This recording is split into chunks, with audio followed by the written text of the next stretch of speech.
Alors, on va reprendre le programme 2, donc on l'avait écrit en langage Python comme ceci.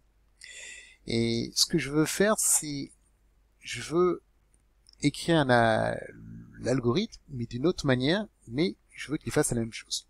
Donc, je vous avais dit qu'on va introduire un outil qui s'appelle fonction, qui est vraiment qui joue un rôle important en Python. Donc, les fonctions.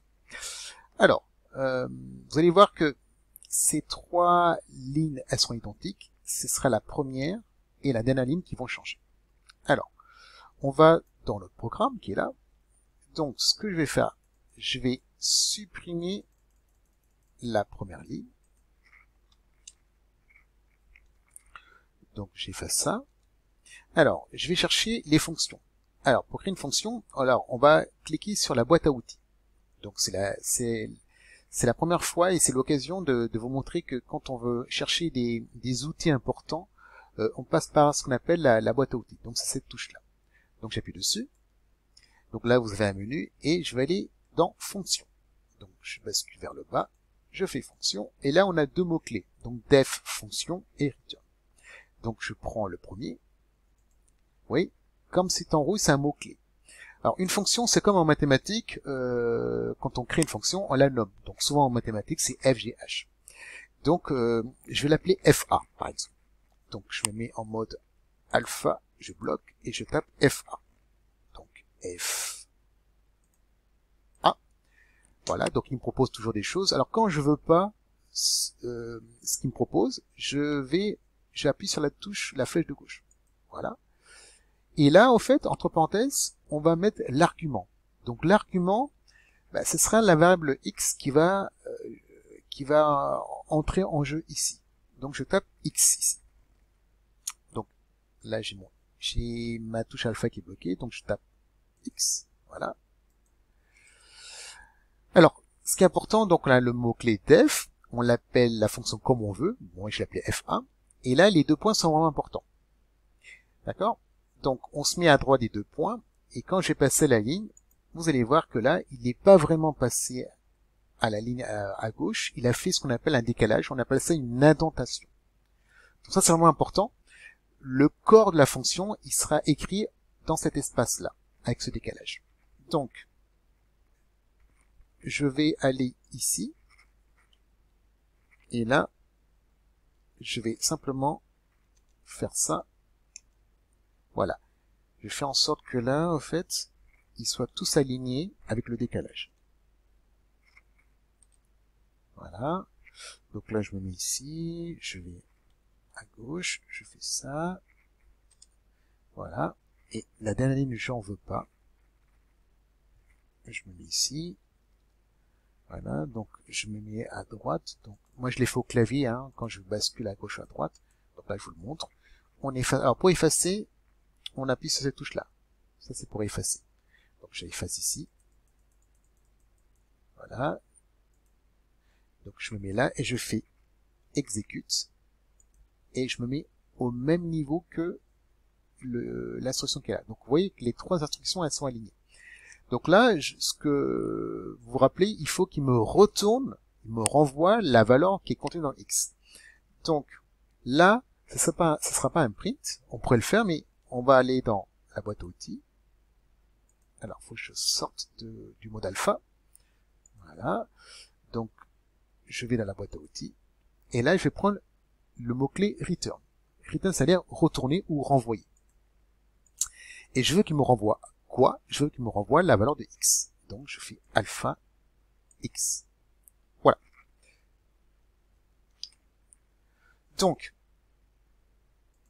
ce qui est important, ici, il va faire exactement, il va exécuter le programme 2, donc l'écran Python, mais ce qui est important, c'est les fonctions. Donc, def et return. D'accord? Et là, vous voyez ici que là, il faut, quand on crée une fonction, on la nomme. Donc là, moi je l'appelais FA. D'accord? Donc quand on crée une fonction, c'est def, et souvent c'est associé à un return pour renvoyer la valeur que va donner le programme. Alors, je vais exécuter mon programme. Donc, comme précédemment, je fais retour en arrière, je vais à droite, je fais OK et exécuter le script. Voilà. Donc là, on a toujours le mot-clé from programme 1 import, parce que mon programme s'appelle programme 1. Alors là, je vais chercher ma fonction. Alors, on a deux possibilités. Donc, je vais vous proposer la première. Je vais aller dans variable, ici, la touche variable, VAR. Je vais l'agrandir ici. Donc, c'est cette variable-là. Cette touche-là plutôt. Donc, variable. Donc, je clique sur variable. Et là, vous voyez, ma fonction que j'ai créée, elle est dans le programme 1. Je valide par OK. Et là, je rentre la valeur, comme dans la vidéo précédente. Si je rentre 2, normalement, il m'affiche 35. D'accord? Donc, je vais réexécuter mon programme. Donc, je vais chercher ma fonction dans variable. Je fais OK. Et là, si je rentre 3, vous vous rappelez que là, on doit trouver 45. Bon, la deuxième méthode pour chercher ma variable, il suffit de taper à la lettre, vous tapez au clavier FA. Donc, alpha F, alpha A, vous ouvrez la parenthèse.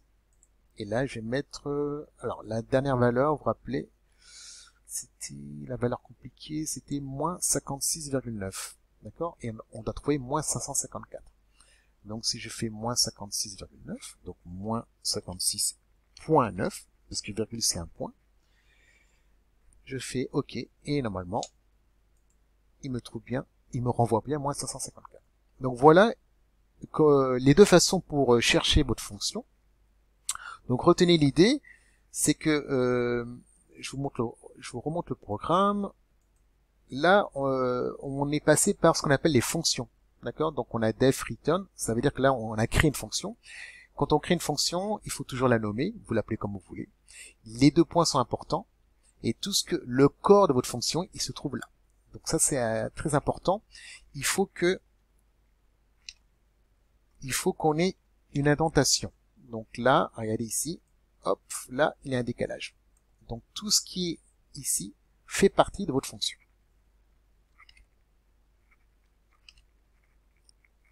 Alors l'avantage des fonctions, donc le dernier outil que je vous ai montré, c'est ça fait vraiment un rappel, le lien avec les fonctions qu'on voit en mathématiques. Hein. Vous rappelez qu'une fonction en mathématiques, vous écrivez une fonction, vous vous rappelez, d'accord, vous partez d'un nombre et il vous renvoie un nouveau nombre.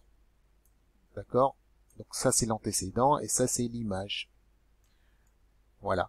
D'accord? C'est ça une fonction en fait. D'accord? C'est une machine, un processus, vous rentrez un nombre, il vous sort un nouveau nombre. Donc par exemple, vous pouvez prendre le carré. D'accord? Donc si vous tapez 3, il vous ressort 9. Si vous tapez moins 5 au carré, ça fait 25. D'accord?